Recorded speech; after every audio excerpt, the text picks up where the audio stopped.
नमस्ते, जय श्री राम।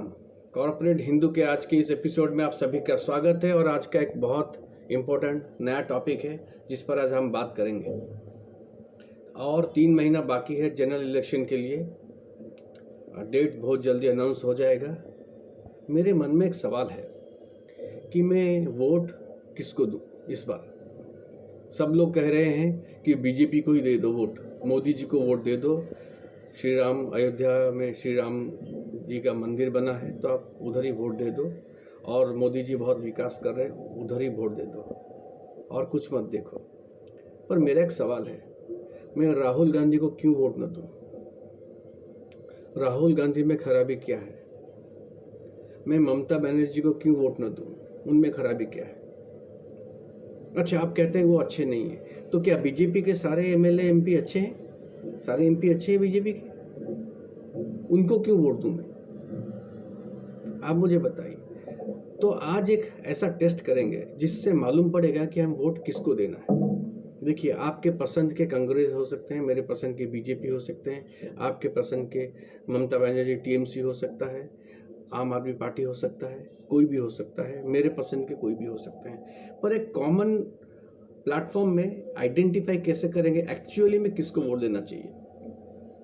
हो सकता है आम आदमी पार्टी के कुछ लोग अच्छे हैं, पर आम आदमी पार्टी के संस्थापक वो सही नहीं है। हो सकता है मोदी ही अच्छे हैं, पर बीजेपी के सारे नेता कैंडिडेट जो लड़ेंगे वो हो सकता है वो अच्छे नहीं है, वो सही नहीं है। तो मैं फाइंड आउट कैसे करूं? मैं बहुत कंफ्यूज हूँ। कैसे फाइंड आउट करूं कि किसको वोट देना चाहिए और क्यों देना चाहिए? तो एक कॉमन प्लेटफॉर्म हम ढूंढते हैं। भारत तो आगे बढ़ रहा है। आप कहेंगे मोदी जी नहीं होके राहुल गांधी होने से भी देश आगे बढ़ेगा, क्योंकि सारे ब्यूरोक्रेट्स भी होते हैं और सारी मशीनरीज होते हैं, वो भी तो चला रहे हैं, खाली नेता थोड़ी ना चला रहा है। तो ऐसा क्या चीज़ है जैसे हम फाइंड आउट कर सकते हैं और एक कैलकुलेट करके बता सकते हैं कि एग्जैक्टली किसको वोट देना है? तो उसके लिए एक छोटा सा टेस्ट है, उसको हम कहेंगे एनिमी टेस्ट। एनिमी टेस्ट में जो पास हो गया उसको वोट देंगे, जो फेल हो गया उसको वोट नहीं देंगे। और मैं एक ऐसा प्लेटफॉर्म लेके आ रहा हूँ जो बहुत कॉमन प्लेटफॉर्म है। क्या प्लेटफॉर्म है? देखिए, हम देखते हैं हमारे देश के जो दुश्मन हैं, जो नहीं चाहते हैं भारत आगे बढ़े, उनका डेवलपमेंट हो, विकास हो, अगर वो जो चाहते हैं कि यही जीते, हमें उनको वोट नहीं देंगे।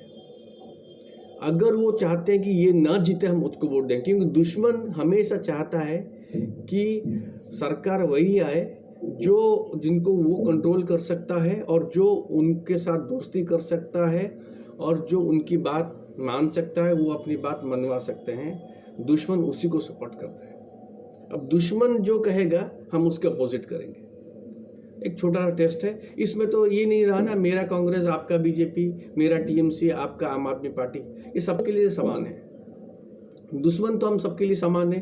कांग्रेस भी मानता है हमारा दुश्मन जो है, भारत का देश का जो दुश्मन है, बीजेपी भी वही मानता है, आम आदमी पार्टी भी वही मानता है।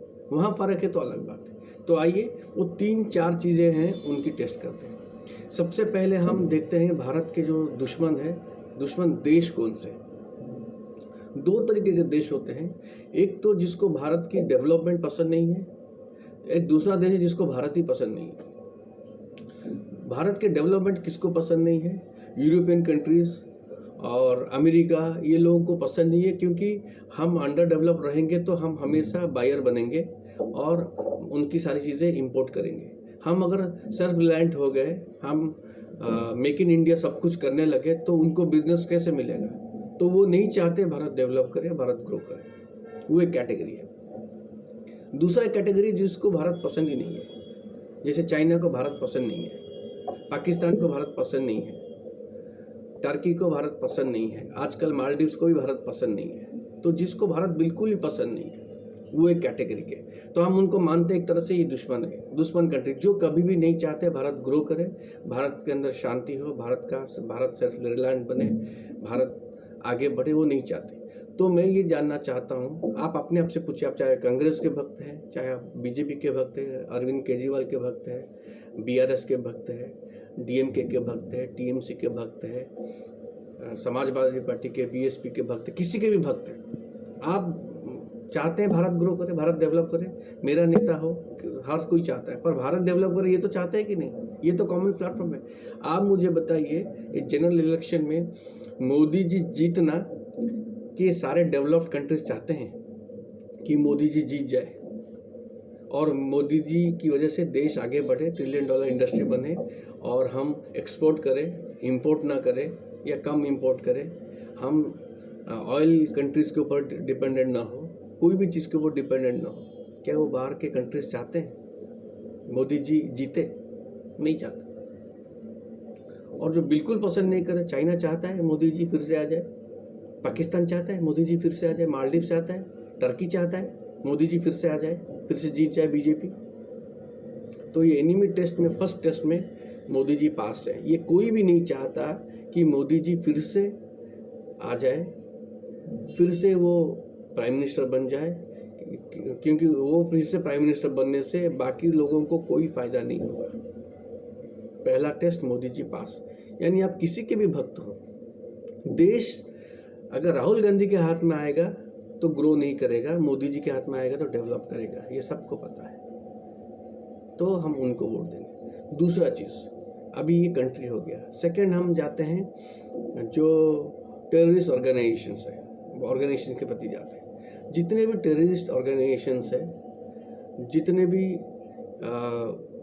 चाहे वो देश के बाहर हो चाहे देश के अंदर हो, जो ऑर्गेनाइजेशन, छोटे मोटे ऑर्गेनाइजेशंस भी डेवलप कर रहे हैं, जो हमेशा चाहते हैं देश में जो जिहादी मेंटेलिटी है, जो एक्सट्रीमिस्ट हैं, वो हमेशा चाहते हैं ये कि कहीं दंगा फसाद करे और देश का नुकसान हो, हमेशा चाहते हैं। वो एंटी नेशनल्स हैं। आप मुझे बताइए वो क्या चाहते हैं? वो चाहते हैं मोदी जी फिर से प्रधानमंत्री बन जाए, या वो चाहते हैं कि कोई और प्रधानमंत्री बन जाए?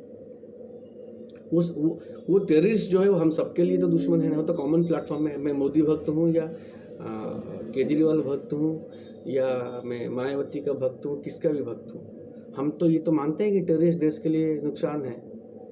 टेररिस्ट भारत वो क्या चाहते हैं? मोदी जी आ जाए या नहीं आए?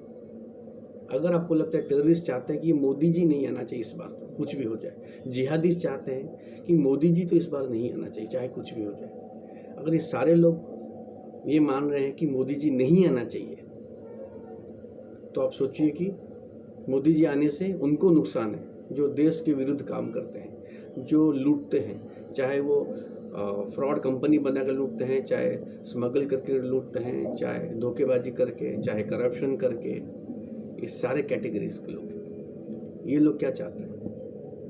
ये चाहते हैं मोदी जी आगे ना बढ़े और मोदी जी ना जीते। तो मैं ये दो मुख्य चीज़ें देख, कंट्रीज और ऑर्गेनाइजेशंस ये नहीं चाहते कि मोदी जी आगे आएगा, और हम सभी को पता है कि मोदी जी आने से आगे बढ़ेंगे, देश भी आगे बढ़ेगा और हर एंगल से डेवलपमेंट होगा। तो आप किसी के भी भक्त हो, आज के बाद जब भी आप वोट देने जाओ तो ये एनिमी टेस्ट जरूर करिए। एनिमी टेस्ट मतलब ये है कि हमारे एंगल से नहीं, हम एक एनिमी के एंगल से, दुश्मन के एंगल से सोचेंगे, जो भारत का दुश्मन है, मोदी जी का नहीं, जो भारत का दुश्मन है, जो नहीं चाहता भारत डेवलप करे, भारत ग्रो करे, आगे बढ़े। दुश्मन क्या चाहता है कि मोदी जी आना चाहिए या नहीं आना चाहिए? दुश्मन देश, दुश्मन organisation, anti nationals, anti Indian, और ये जो चाहते हैं, क्या चाहते हैं वो सारे लोग? क्या चाहते हैं कि मोदी जी आना चाहिए, नहीं आना चाहिए? अगर वो चाहते हैं कि मोदी जी नहीं आना चाहिए, यानी आपको मोदी जी को ही वोट देना है। मोदी जी ही हम सभी को आगे लेके जा सकते हैं।